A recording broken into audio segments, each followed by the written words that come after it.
والصلاة والسلام على رسوله الكريم سيدنا ونبينا وشفيع المذنبين أبي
القاسم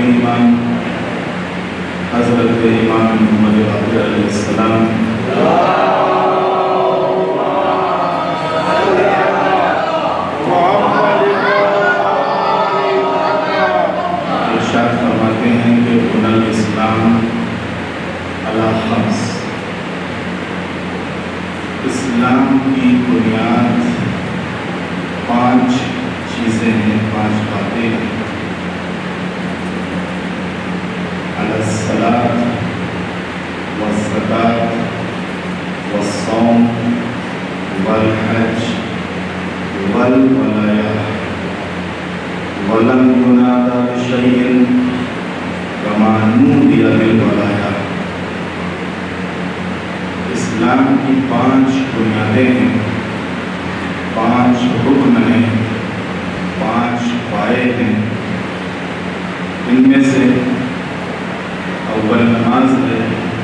ولایت سے زیادہ کسی چیز کی طرف دعوت نہیں دی گئی.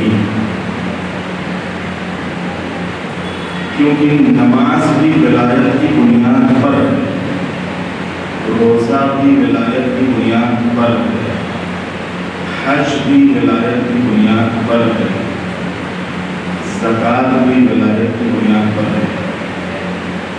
ولایت اساس ہے، ولایت بنیاد ہے۔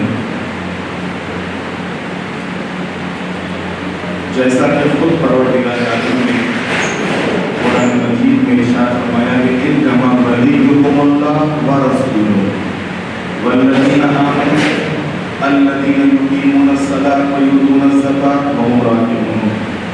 تمہارا ولی، تمہارا حاکم اللہ ہے اور اس کا رسول ہے، اور وہ جو ایمان لائے، نمازوں کو قائم کیا اور حالت رکوع میں زکوٰۃ کی۔ اس ولایت کی عظمت اور اس کے مقام کو اگر سمجھنا ہے تو آپ خود واقعہ خدیر سے سمجھیں کہ پیغمبر خدیم النبوت کو پوری حیات جس طریقے سے اس اعلان ولایت کے لیے روکا گیا ہے، حکم دیا گیا ہے، اعلان کرنے کے لیے کہا گیا ہے، اس طریقے سے نہ نماز کے لیے روکا گیا، نہ روزے کے لیے کہا، نہ حج کے لیے کہا، نہ زکوٰۃ کے لیے حکم آیا، نہ جہاد کے لیے روکا ہوگا۔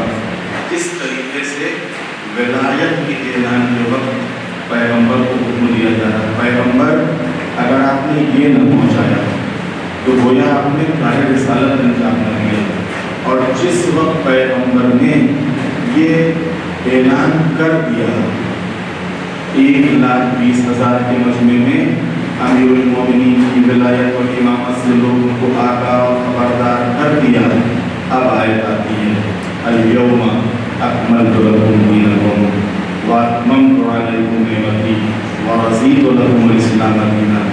آج دین کامل ہو گیا، آج اللہ تمہارے دین سے راضی ہو گیا، آج نعمتیں تمام ہو گئی ہیں۔ صلوات پڑھتے ہیں محمد علیہ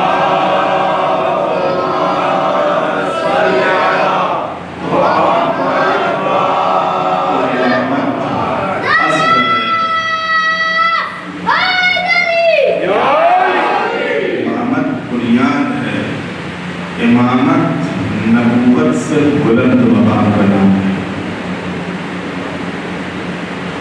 امامت نبوت سے بلند عہدے کا نام ہے۔ آپ قرآن مجید کی تلاوت کیجیے، قرآن مجید سورہ بقرہ 124 نمبر کی ہے 124۔ بسم اللہ الرحمن الرحیم۔ وَإِذِ ابْتَلَىٰ إِبْرَاهِيمَ رَبَّهُ بِكَلِمَاتٍ فَأَتَمَّهُنَّ قَالَ إِنِّي جَاعِلُكَ لِلنَّاسِ إِمَامًا۔ اللہ نے ابراہیم کا امتحان لیا کچھ کلمات کے ذریعے سے۔ اللہ نے ابراہیم کا کچھ کلمات کے ذریعے سے امتحان لیا، اور ابراہیم ان امتحانوں میں کھڑے اترے۔ اور جب ابراہیم ان امتحانوں میں کھڑے اترے تو قالا انی جاعلک للناس اماما، تو ارشاد ہوا اے ابراہیم ہم نے تم کو لوگوں کا امام بنایا۔ عزیزان محترم، ابراہیم کون ہے؟ ابراہیم اللہ کے عبد خاص، یہ پہلا ہوتا ہے، یہ پہلا ہوتا ہے۔ ابراہیم اللہ کے نبی، ابراہیم اللہ کے رسول، ابراہیم اولو العزم پیغمبر، ابراہیم خلیل خدا، خلیل خدا، یعنی عبدیت ملی امامت نہیں ملی، نبوت ملی امامت نہیں ملی، رسالت ملی امامت نہیں ملی، خلت ملی لیکن امامت نہیں ملی۔ امامت تو عہدہ کر دیا کہ جب تم کو ہم نے آزما لیا، جب تمہارا ہم نے امتحان لے لیا، اور جب ابراہیم ان امتحانوں میں کھڑے اترے ارشاد ہوا کہ ہم نے تم کو لوگوں کا امام بنایا. ایک صلوات بھیج دے محمد والے محمد.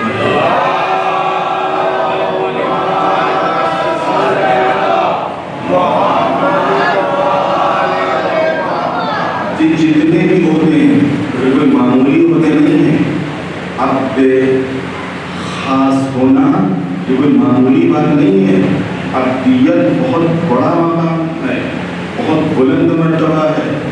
جب اللہ کو اپنے حبیب کو بلانا ہوا تو کیا کہا تھا کہ میں لے گیا اپنے عبد کو. سبحان الذی اسریٰ بعبدہ, پاک اور پاکیزہ ہے وہ ذات جو لے گئی اپنے عبد کو. تو عبدیت کوئی معمولی مقام نہیں ہے, عبدیت بہت بلند مقام ہے. اور عبد ہونے کے ساتھ ساتھ نبی ہونا اور مقام کو بلند کر دیتا ہے. نبی ہونا اور مقام کو بلند کر دیتا ہے.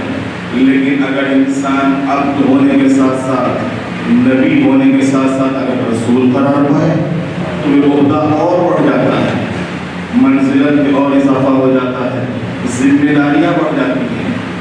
نبوت اور رسالت نے یہی فرق بتایا ہے کہ نبوت اور رسالت میں فرق یہ ہے کہ نبی صرف اپنا ذمہ دار ہوتا ہے, اپنے اطراف کا ذمہ دار ہوتا ہے.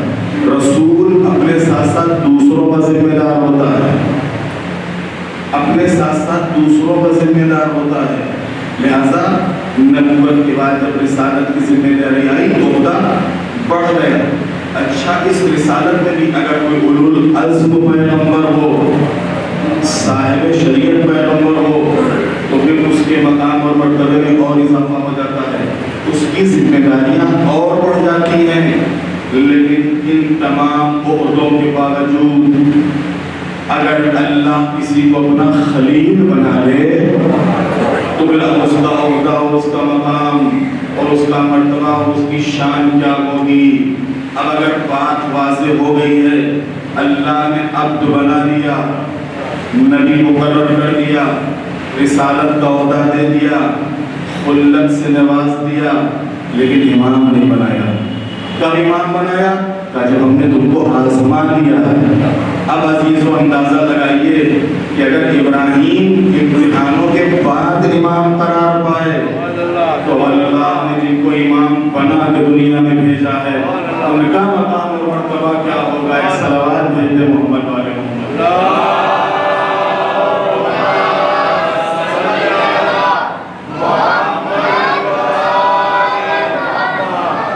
جنہیں اللہ نے امام مقرر کر کے دنیا میں بھیجا ہے, اور یہی وجہ ہے کہ آنے کے بعد جن امتحانوں اور جن آزمائشوں سے یہ ہستیاں گزری ہیں, ابراہیم کا امتحان جوانی میں ہوا ہے, ابراہیم کا امتحان بڑھاپے میں ہوا ہے.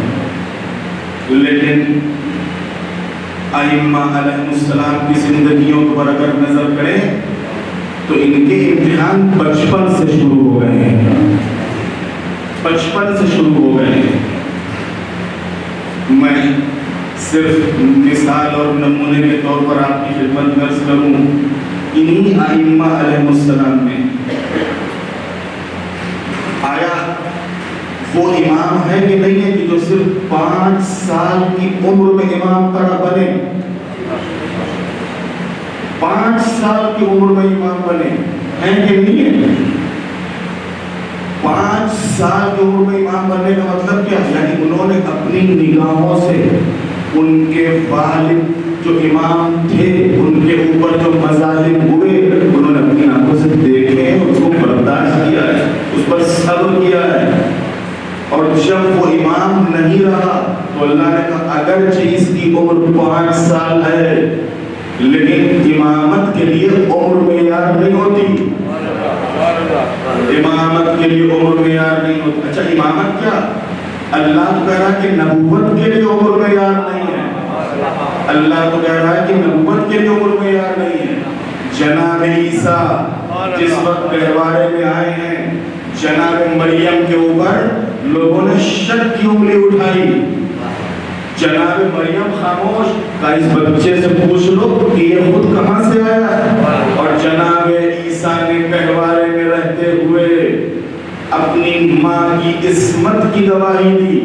گواہی عصمت کی تھی، دلیل نبوت کی تھی. انی عبداللہ آتانی الکتاب وجعلنی نبیہ، میں اللہ کا بندہ ہوں، اس کی طرف سے نبی بن کر آیا ہوں اور کتاب لایا ہوں. ایک صلوات بھیج دے محمد والے محمد.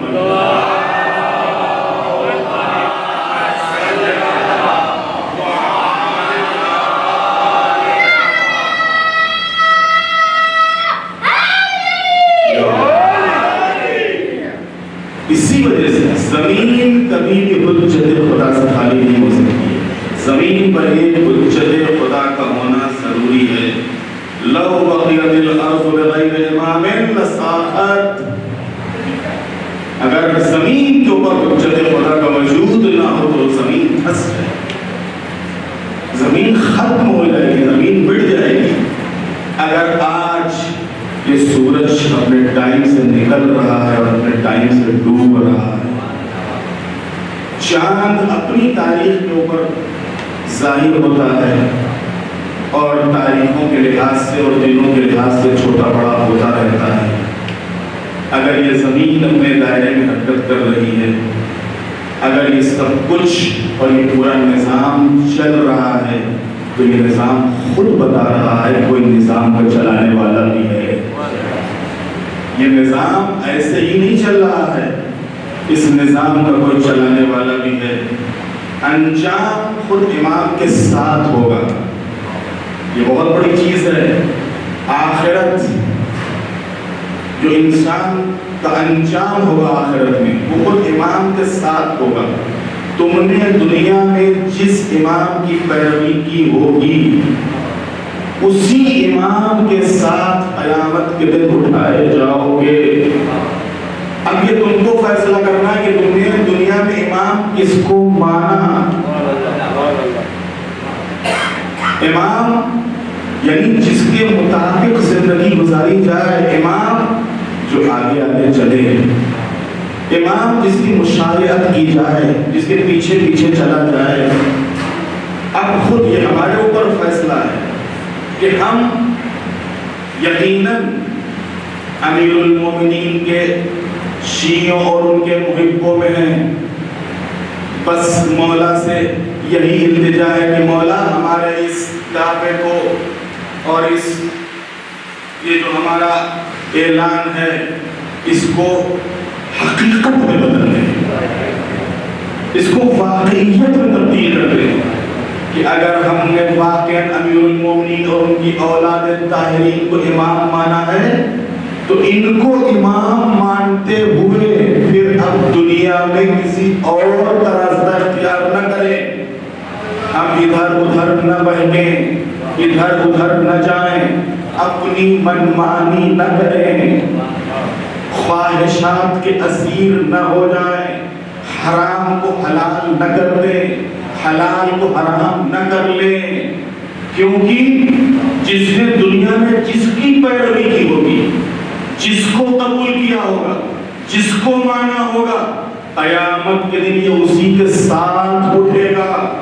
اگر ہم نے دنیا میں امیر المومنین کو قبول کیا ہے، تسلیم کیا ہے، مانا ہے، ان کو نمونہ عمل سمجھا ہے، تو انشاءاللہ اس میں کوئی شک نہیں کہ آخرت میں، قیامت میں جس وقت امیر المومنین لوائے حمد لے کے میدان محشر میں آئیں گے تو یہ امیر المومنین کے شیعہ اس پرچم کے نیچے ہوں گے. صلوات بھیجے محمد علیہ.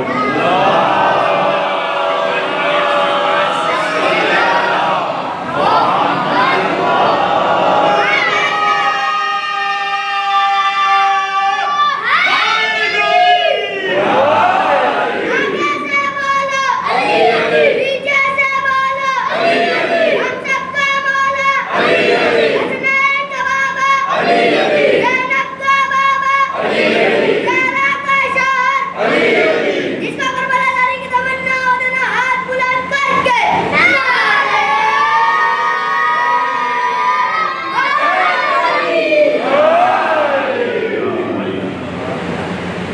انجام امام کے ساتھ ہے۔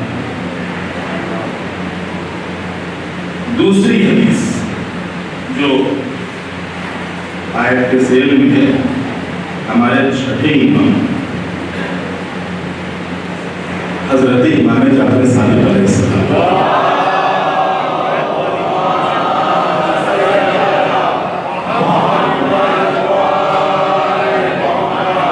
اس آیت کے ذیل میں ظاہر سی بات ہے کہ جس کا اتباع کیا ہے، جس کی پیروی کی ہے، تو اسی کی پیروی میں تم جاؤ گے، اسی کے اتباع میں تم اٹھو گے۔ قیامت کے دن اللہ کی طرف سے آواز آئے گی کہ جس نے دنیا میں جس امام کی اقتدا کی ہے وہ اس کے ساتھ جائے، وہ اس کے ساتھ جائے۔ عزیز و حدیث یقیناً صاحبان ولا کے لیے ایک مشتاق، ایک خوشخبری ہے، لیکن ساتھ ہی ساتھ ہمارے لیے لمحہ فکر بھی ہے، سوچنے کی جا رہی ہے، غور کرنے کا مقام بھی۔ قیامت کے دن اس آواز کا آنا کہ دنیا میں جس نے جس کی پیروی کی وہ اس کے ساتھ جائے۔ اب ہم نے کس کی پیروی کی، یہ ہم کو خود سمجھنا ہے، یہ ہم کو خود فیصلہ کرنا ہے، یا ہم کس کی پیروی کر رہے ہیں، یا آگے ہم کو کس کی پیروی کرنا ہے، یہ ہم کو خود فیصلہ کرنا ہے۔ دنیا میں ہم جس کے پیرو ہوں گے، قیامت میں اسی کے ساتھ منشور ہوں گے، قیامت میں اسی کے ساتھ اٹھیں گے۔ معرفت امام،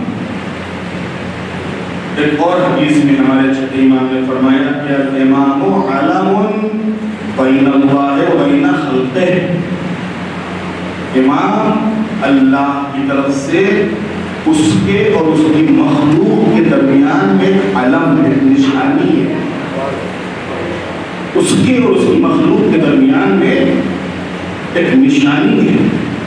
فمن عرفہ کان مومنا، جس نے اس سے پہچان لیا وہ مومن ہے۔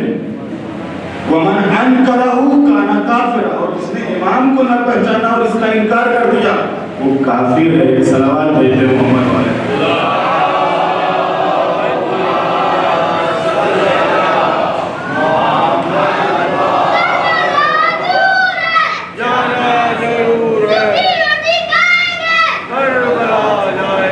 شرائط قرآن کے لحاظ سے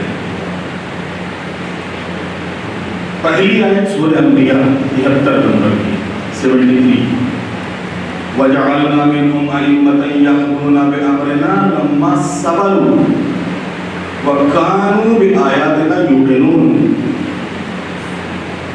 ہم نے ایسے امام قرار دیے ہیں کہ جو ہمارے حکم سے لوگوں کی ہدایت کرتے ہیں۔ کیوں ان کو امام بنایا؟ اس لیے کہ یہ صبر کرنے والے اور یقین رکھنے والے ہیں۔ تو امامت کے لیے پہلی آیت میں کتنی شرطیں بیان کی؟ 2 شرطیں، ایک اس کے یہاں صبر ہو اور دوسرے یقین۔ دوسری آیت سورہ بقرہ 247 نمبر کی ہے، 247، ان اللہ اصطفاہ علیکم وزادہ بسطۃ فی العلم والجسم، اللہ نے تمہارے لیے چنا۔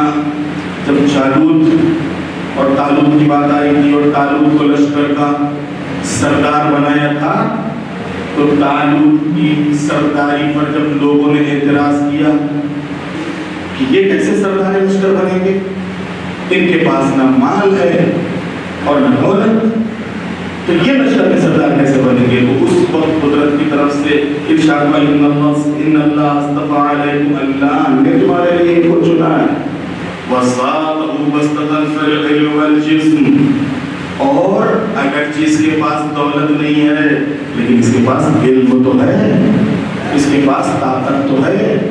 معلوم یہ ہوا کہ 3 شرطیں اس آیت میں بیان ہوئی۔ ایک تو یہ کہ جو بھی امام ہو وہ چنا ہوا ہو، جو بھی امام ہو اللہ کی طرف سے چنا ہوا ہو. یہ تیسری، اگر شروع سے آپ دیکھیں تو پہلی شرط کیا ہوگی؟ صبر. دوسری شرط کیا ہوگی؟ یقین. تیسری شرط کیا ہوگی؟ اللہ کی طرف سے چنا ہوا. چوتھی شرط کیا ہوگی؟ اس کے پاس علم ہو. اور پانچویں شرط کیا ہوگی؟ اس کے پاس شجاعت ہو. اب اگر تاریخ میں کچھ ایسے نظر آئیں کہ جن کے صبر کا عالم یہ ہو کہ غار میں جائیں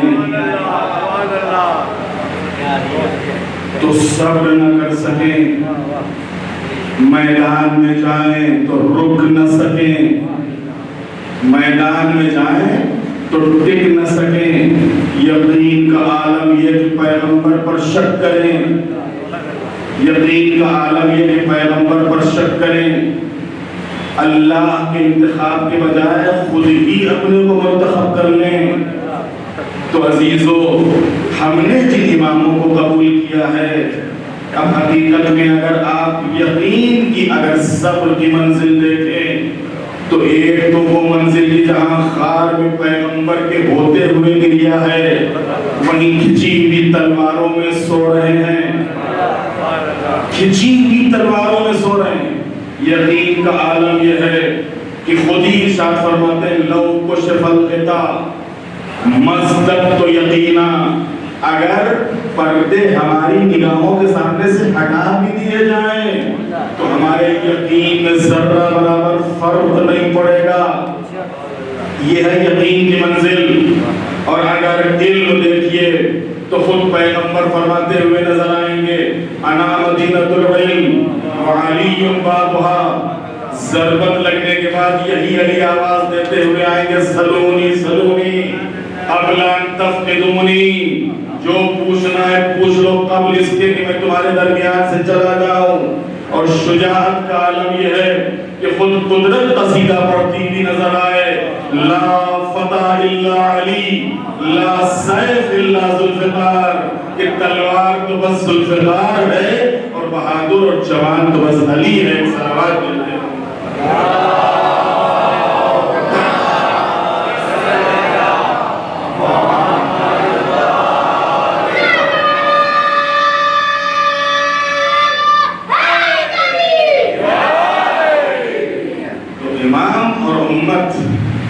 یہ دونوں لازم اور ملزوم ہیں، امام اور امت.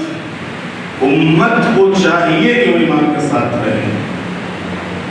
امت اگر امام سے ہٹتی تو امام کا کوئی نقصان نہیں ہے، سارا نقصان امت، سارا نقصان امت کا ہے. لیکن خود امت، ظاہر سی بات ہے کہ بہت سے حالات، بہت سے اختیارات ایسے ہوتے ہیں کہ اگر امت ہی ساتھ نہیں ہے تو ممکن ہی نہیں ہو چیز. کس طریقے سے آپ نے پیغمبر کے انتقال کے بعد 25 سال تک امیر المومنین کی زندگی کو نظر کی. امیر المومنین چاہتے ہوئے بھی ان کاموں کو نہیں کر سکے. میں نے بڑی احتیاط سے جملہ کہا ہے آپ کی خدمت میں کہ امیر المومنین نے چاہتے ہوئے بھی وہ کام نہیں کیے. مثلا کیا امیر المومنین دربار نہیں کہہ سکتے تھے؟ کیا خود علی نہیں چاہتے تھے کہ ہاں حکومت ملے؟ خود علی حکومت کے طلبگار نہیں تھے. حکومت الہی نظام کے نافذ کرنے کے لیے ضروری ہے. جب تک حکومت نہیں ہوگی الہی نظام نافذ نہیں ہو سکتا. الہی نظام کے لیے قوت، طاقت، اختیار اور حکومت کا ہونا ضروری ہے. اور اسی وجہ سے خود امام کے جو اختیارات ہمارے یہاں شیعوں کے یہاں بیان کیے گئے ہیں، انہی اختیارات میں سے ایک اختیار ہے حکومت. اور امام کا مطلب ہوتا ہے حاکم. ہم نے امام کو صرف حلال اور حرام کے فرق کو بتانے والا اور مسئلے سمجھانے والے تک نہیں محدود کیا ہے کہ بس وہ ایک گوشے میں بیٹھ کے حلال اور حرام سمجھائیں اور مسئلے بتائیں. نہیں، امام کا مطلب ہے حاکم، لیکن حاکم اپنا حکم نافذ کب کرے گا؟ جب طاقت ہو، قوت ہو، پاور ہو۔ امیر المومنین کے سامنے ایسے حالات پیدا کر دیے گئے کہ امیر المومنین نے ان لمحات میں، قرآن نے اسی کی طرف اشارہ کیا ہے، لما صبر، امام وہ ہوتا ہے کہ جو صبر کرنے والا، اور ایسے سخت لمحات میں اور ایسے سخت ہنگام میں کہ جہاں امیر المومنین تلوار اٹھا سکتے تھے، جنگ کر سکتے تھے، قوت اور طاقت سے حکومت کو لے سکتے تھے، لیکن اس حکومت کے لینے کے بعد اور حکومت کے علی کے قریب آنے کے بعد جو اس کے بعد کے حالات مولا کی نظر میں تھے، اس کی بنیاد پر مولا نے صبر کر لیا کہ نہیں، ایسی حکومت ہم کو نہیں چاہیے، ایسا اقتدار ہم کو نہیں چاہیے۔ خود امت کو ہوش آئے، خود امت کو احساس ہو، اور جب 25 سال گزرنے کے بعد اسی امت کو ہوش آیا اور انہوں نے آزما لیا اور دیکھ لیا اور پرکھ لیا اور جانچ لیا، اور اب جب دروازے علی کے اوپر آئے ہیں تو امیر المومنین نے پھر وہی شرط کہ جس کی بنیاد پر علی کو رد کیا گیا تھا، علی کو رد کیا گیا تھا، باقاعدہ صحیفہ میں امیر المومنین کے رد کرنے کی دلیل یہ تھی کہ علی بہت سخت ہے قانون نافذ کرنے میں، علی قانون نافذ کرنے میں بہت سخت ہے، علی جوان ہے، اور وہ اپنے بڑھاپے کو معیار سمجھ رہے تھے، اپنی عمر کو معیار سمجھ رہے تھے، اسی بنیاد پر رد کیا گیا تھا۔ تیسرے اور مرحلے گزرنے کے بعد جب یہی مسلمان امیر المومنین کے دروازے پہ آیا تو انہوں نے صاف طور پر پوری امت کو خطاب کرتے ہوئے کہا، سنو، آئے تو ہو لیکن وہی شرط ہے کہ جو پہلے تھی، ہمارا جو بھی فیصلہ ہوگا وہ قرآن اور سنت کے مطابق ہوگا، باقی تیسری کسی چیز کا مطالبہ ہم سے مت کرنا۔ ایک صلوات بھیجتے ہیں محمد والے۔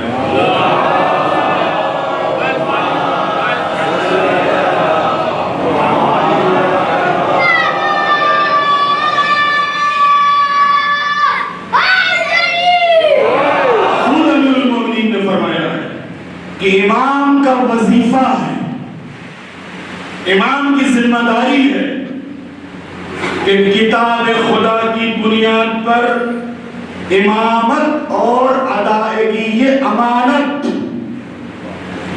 اس امانت سے مراد کیا ہے؟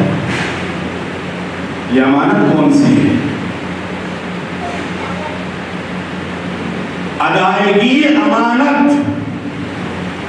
یہ امانت وہی ہے کہ جس کی طرف خود قرآن نے اشارہ کیا ہے کہ میں نے اس امانت کو جس چیز کے اوپر بھی رکھا اس نے قبول کرنے سے انکار کر دیا، میں اسے اٹھا نہیں پاؤں گا، میں اسے اٹھا نہیں پاؤں گا، لیکن انسان نے اسے اٹھا لیا،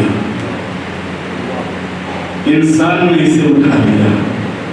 ادائیگی امانت یعنی اللہ کی طرف سے جو ذمہ داری، اللہ کی طرف سے جو امانت ان کے حوالے کی گئی ہے، اس امانت کو امت تک پہنچانا، اللہ کی طرف سے پیغمبر کو پہنچائی گئی، پیغمبر کے ذریعے سے امام کو پہنچائی گئی۔ امام کی ذمہ داری ہے اس امانت کی حفاظت اور امت تک اس امانت کو پہنچانا۔ امام کا وظیفہ ہے کتاب خدا کی بنیاد پر امامت۔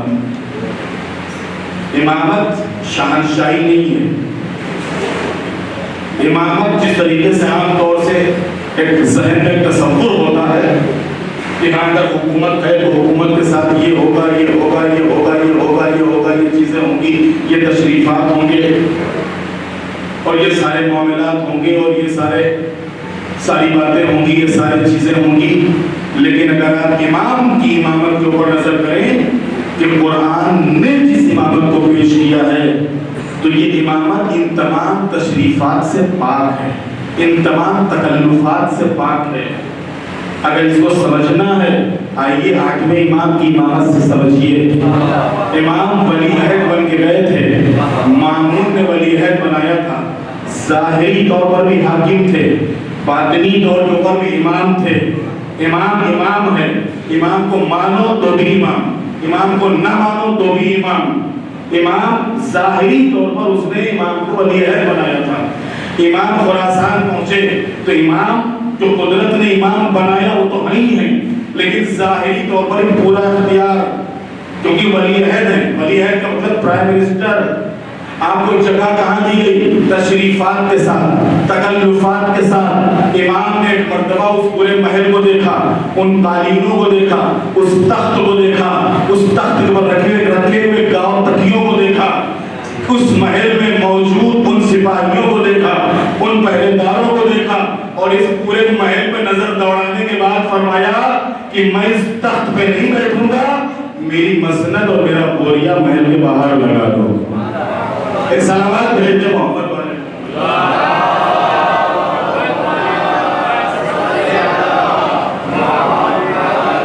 یہ ہے امام اور امت کا ربط. امام اور امت کا ربط. امت امام کے ساتھ ہو تبھی فائدہ اٹھا پائے گی. اگر امام کو چھوڑا تو بہل جائے گی. اسی وجہ سے پیغمبر نے بار بار تاکید کی ہے، بار بار دکھایا ہے، بار بار سمجھایا ہے. اور جب ایسا کرے، اسی حدیث میں نبی مومنین نے فرمائی کہ امام کا وظیفہ ہے کتاب خدا کی بنیاد پر امامت اور ادائیگی یہ امانت. اور جب امام ایسا کرے تو امت کا فرض ہے، امت پر واجب ہے کہ وہ اس کی بات کو سنے، اس کے حکم پر عمل کرے اور اس کی دعوت پر لبیک کہے. کہ جو بھی امام دعوت دے رہا ہے اس کی دعوت پر لبیک کہے. ائمہ علیہ السلام سے دوستی، پیغمبر نے فرمایا انما مثل اہل بیتی کمثل سفینۃ نوح من رکبها نجا ومن تخلف عنها غرق. میرے اہل بیت کی مثال کشتی نوح جیسی ہے. جو بھی اس کشتی پر سوار ہوا اسے نجات ملی، اور جس نے بھی اس سے انحراف کیا وہ غرق ہو گیا، وہ تباہ ہو گیا، وہ برباد ہو گیا. عزیزو اگر دیکھنا ہے تو آئیے تاریخ میں مطالعہ کر لیجئے. جنہوں نے اس کشتی نجات کو چھوڑا، اس کشتی نجات کے چھوڑنے کی وجہ سے کس قعر مذلت میں، کس گہرائی میں، کس کھنڈہر میں جا کے وہ پہنچے ہیں، کس گمراہی کا وہ شکار ہو گئے ہیں.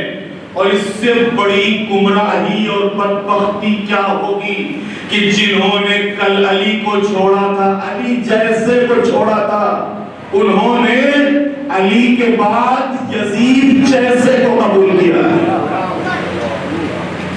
اور دشمنان اہل بیت یزید جیسے کو قبول کیا ہے. اس سے بڑھ کے گمراہی کیا ہوگی، اس سے بڑھ کے بدبختی کیا ہوگی. نحنو، امیر المومنین فرماتے ہیں، بس آخری حدیث، نحنو شجرۃ النبوہ ومحط الرسالہ ومختلف الملائکہ ومعادن العلم وینابیع الحکم.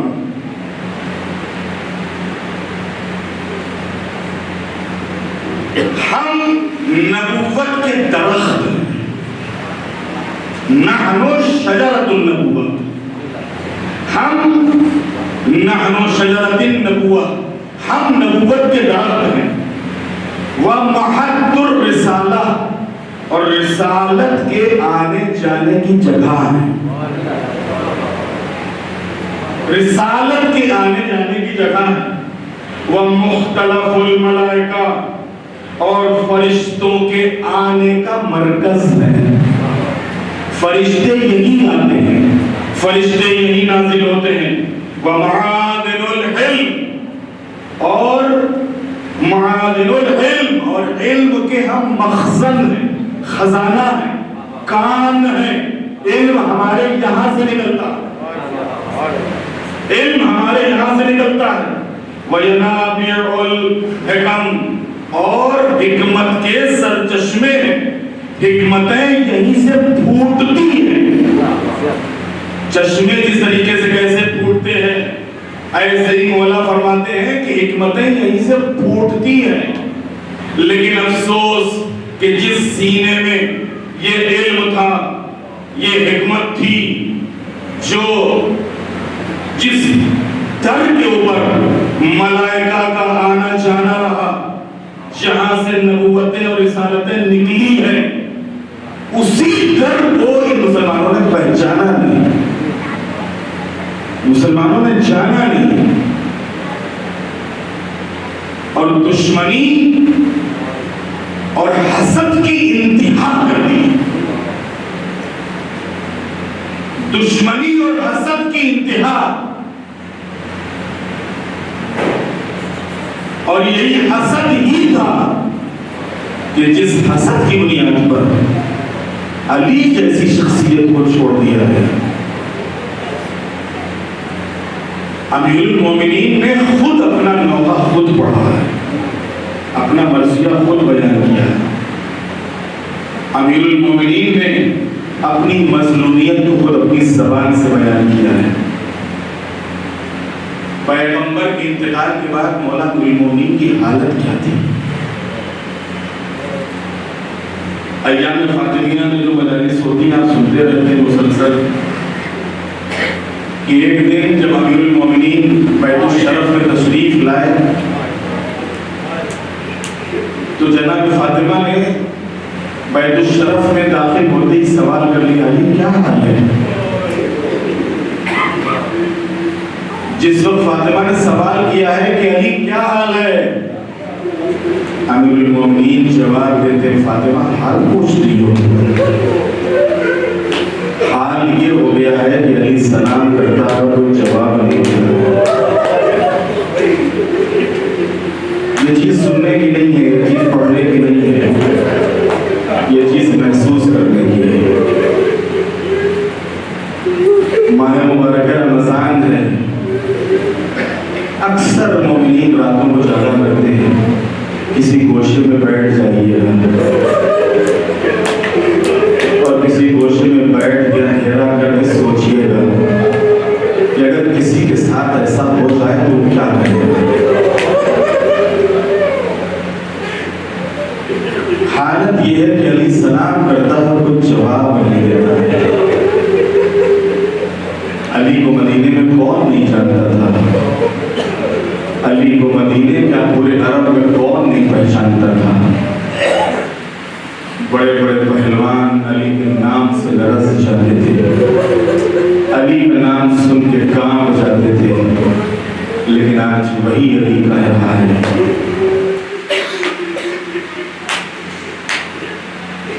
عزیزو، امیر المومنین نے اپنا مرثیہ خود پڑھا ہے۔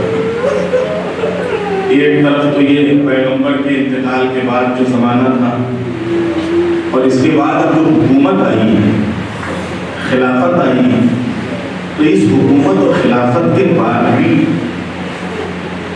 سخت مرحلہ تھا یہ جمل کا مرحلہ۔ جمل کی جنگ ایک امیر المومنین کے لیے بہت سخت آزمائش، امتحان اور ایک بہت ہی سخت مرحلہ تھا۔ یہ میں نہیں کہہ رہا ہوں، خود امیر المومنین نے جو جملے اس جمل کی جنگ کے وقت کہے،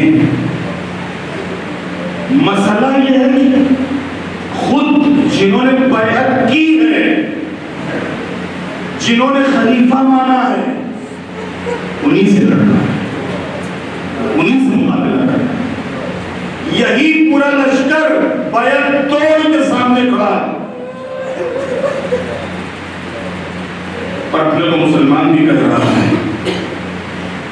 اپنے کو مسلمان بھی کہہ رہا ہے۔ ایسے عالم میں وہ علی کہ جو حیوانوں کے لیے بھی اتنا مہربان ہو کہ چلتے چلتے وصیت کرتے جائے کہ بیٹا حسن دیکھو یہ مرغابیاں تمہاری قیدی ہیں، جب تک دانے پانی کا انتظام ہو تب تک ان کو رکھنا، اور اگر دانے پانی کا انتظام نہ ہو تو انہیں آزاد کر دینا۔ تو جو حیوانوں کے اوپر اتنا مہربان ہو وہ انسانوں پر کتنا مہربان ہوگا، اور اگر انسانوں ہی کے قتل کی بات آ جائے تو یہ کائنات کی مشکل کے لیے کتنا مشکل مرحلہ ہوگا، کتنا مشکل مرحلہ ہوگا۔ امیر المومنین کے لیے ملتا ہے کہ آخر وقت تک ایک سے حجت تمام کی ہے، اور جتنے طریقے ہو سکتے تھے ممکن تھے ان تمام طریقوں سے مولا نے چاہا کہ یہ جنگنا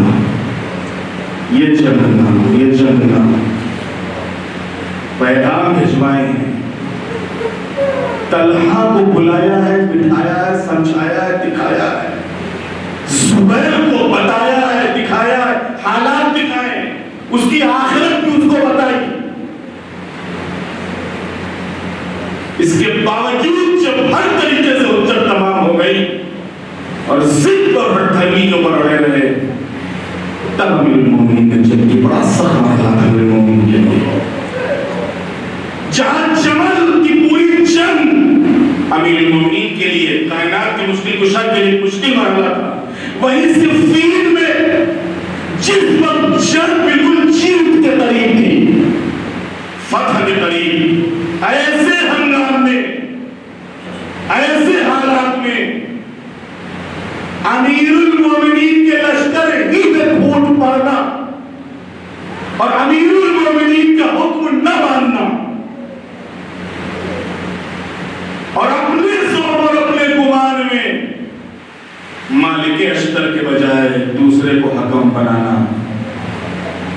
اور معاویہ اور اپنے آس کی چالوں اور مکاریوں کو نہ سمجھ پانا، یہ اور اس سے بھی زیادہ سخت ہے۔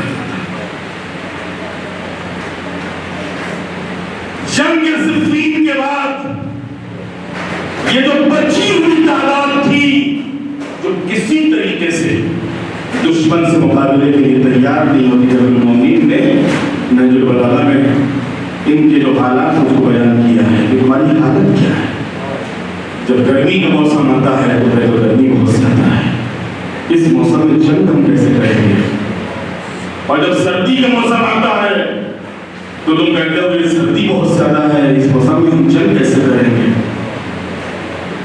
تم کوئی نہ کوئی بہانہ کر کے میدان سے فرار کر جاتے ہو اور میدان میں جانے کے لیے تیار نہیں ہوتے ہو۔ یہ کون لوگ تھے جنہوں نے خود مولا علی کی بیعت کی تھی لیکن مولا کا حکم ماننے کے لیے تیار تھے؟ کتنی سخت منزل تھی مولا کے لیے، کتنا سخت مرحلہ تھا امیر المومنین کے لیے۔ اور جب امیر المومنین نے نہروان میں انہی خوارج سے جنگ کی ہے تو امیر المومنین نے طے کر لیا تھا کہ یہ فتنہ ہے، فتنہ، لہذا ان میں سے کوئی بچنا نہیں چاہیے، اس لیے کہ یہ جہاں جائیں گے فتنہ پھیلائیں گے، یہ جہاں جائیں گے فتنہ پھیلائیں گے۔ لہذا امیر المومنین نے کسی بھی جنگ میں میدان سے فرار کرنے والے کا پیچھا نہیں کیا ہے سوائے جنگ نہروان کے۔ جنگ نہروان میں جو بھاگتا تھا اس کا بھی پیچھا کرتے تھے، مولا بھاگنے نہ دینا، مارو اس کو، بھاگنے نہ دینا، مارو اس کو۔ اور اسی جنگ نہروان سے جو خوارج بچے تھے، ان کی اور حاکم شام کی ساز باز اور انہی کی چالوں کے نتیجے میں، انہی کی سازشوں کے نتیجے میں 19 ماہ مبارک رمضان کی صبح کو امیر المومنین کے فرق مبارک پر ضربت لگی اور کائنات کے امیر کی زبان کو بڑے چلا یا فسق و رب الکعبہ، کعبے کے رب کی قسم میں کامیاب ہو گیا۔ امیر المومنین کو مسجد سے بیت الشرف لایا گیا۔ بیت الشرف میں جس وقت مولا امیر المومنین تشریف لائے ہیں، امیر المومنین کی کیفیت یہ تھی، امیر المومنین کی حالت یہ تھی کہ امیر المومنین جب بچوں کو دیکھتے تھے روتا ہوا تو انہیں سمجھاتے تھے، انہیں نصیحت کرتے تھے، بیٹا حسن رو نہیں، بیٹا حسین گریہ نہ کرو. ایک ایک بیٹے کو کہتے وصیت کر رہے تھے، بیٹا رو نہیں، بیٹا گریہ نہ کرو. لیکن کہتے ہیں جب بیٹیاں آپ کی خدمت میں آئی ہیں اور جناب زینب نے گریہ کرنا شروع کیا تو امیر المومنین نے زینب کو منع نہیں کیا بلکہ خود گریہ کرنے لگے، خود رونے لگے. عزاداروں امیر المومنین کی گریہ دیکھ کے بیٹی نے سوال کیا، بابا آپ کیوں گریہ کر رہے ہیں؟ اس موقع پر امیر المومنین نے فرمایا، بیٹی جو میری نگاہیں دیکھ رہی ہیں وہ تمہاری نگاہیں نہیں دیکھ رہی ہیں، یہی کوفہ ہوگا، اسی کوفے میں ایک دن تم کو اس عالم پہ لایا جائے گا کہ سر پہ چادر نہ ہوگی، ہاتھ پہ سے گردن بندھے ہوں گے، یہی دارالعمارہ کے باہر تم کو کھڑا کیا جائے گا، تماشائیوں کا مجمع ہوگا. جزاکم اللہ خیر الجزا.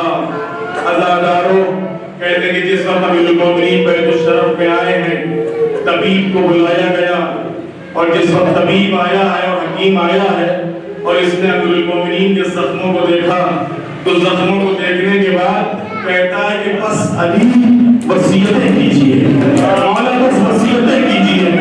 عزاداروں یہ حالت دیکھ کے جملے سن کے کہتے بیت الشرف میں شور بلند ہوا. امام حسن اور امام حسین گریہ فرما رہے تھے، جناب زینب اور جناب ام کلثوم گریہ کر رہی تھی، اور امیر المومنین ایک ایک بیٹے کو سینے سے لگا لگا کے وصیتیں کر رہے تھے.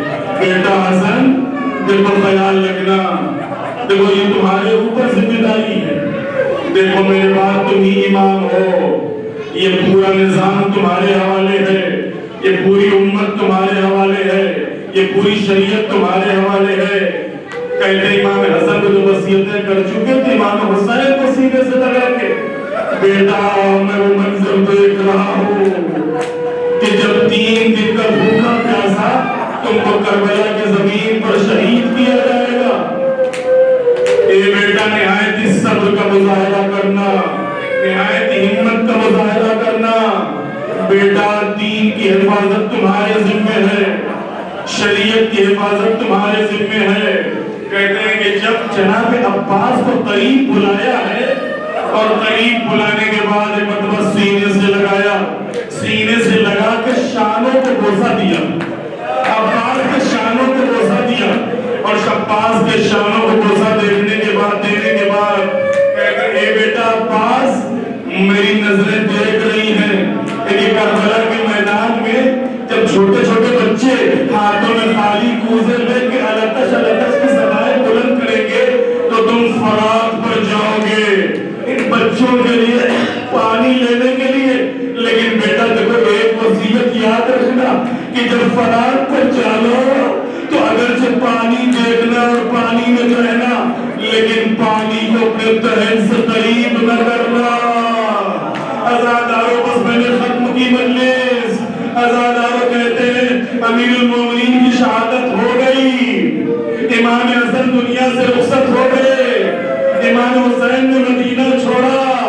61 ہجری 3 و 2 محرم کو کربلا پہنچے، تاریخیں گزری، امام کے خیمے فرات کے کنارے سے ہٹا کے دور رہتی پہ نصب کیے گئے. عاشور کی شب آئی، عزاداروں بچے اللہ تعالیٰ کی صدائیں بلند کر رہے. عاشور کی صبح نمودار ہوئی، ایک ایک شہید میدان میں جانے لگا، ایک ایک لاشا امام لا کر کنج شہیدہ میں رکھنے لگے.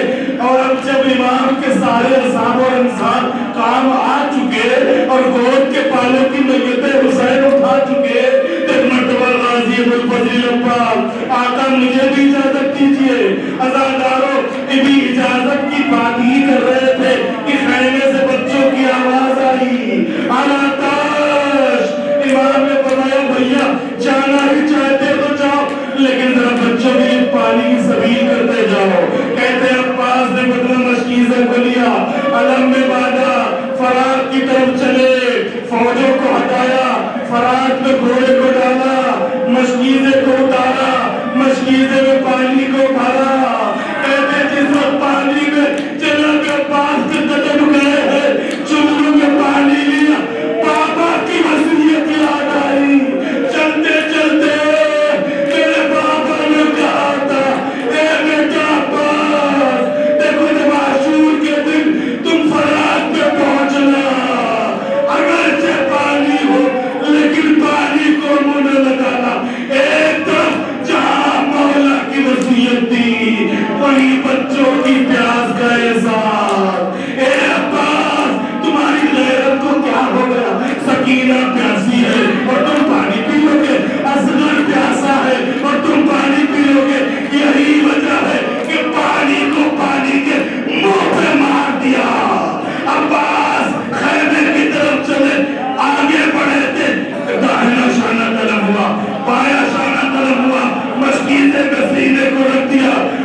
الظالمين